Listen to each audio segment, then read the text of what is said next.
fagoo jedhame meeqa shan fagoo jedha fagoo dhaqee jechuuni kophaatti si dhiisee deeme jechuudha maaliif miilla lamaan lafa jedhu jechuusa murtii mataa keetii murteeffatu asiinan ba'amoo asiinan ba'aa ofii keetii murteeffatu narrafamoo nan ka'aa ofii keetii murteeffatu he does not micromanager miti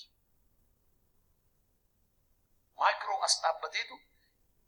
eessa dhittee maal gootee maal taatee si dhiisa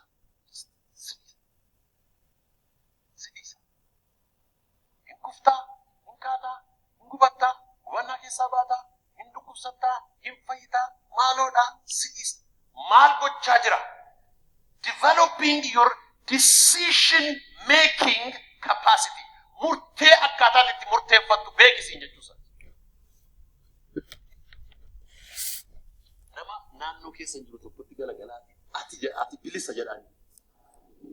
ati bilisa jedhaani nagaamne mee jedhaani hiree mataa keetii ofuma keetii murteeffaddoodhaani wallaa keessa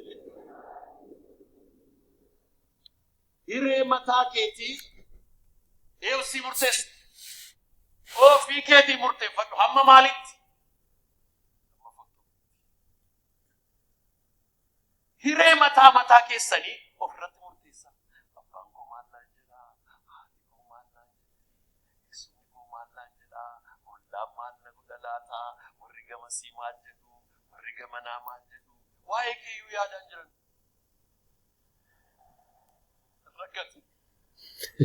namni baay'ee waan waa'ee kee yaadu sitti fakkaata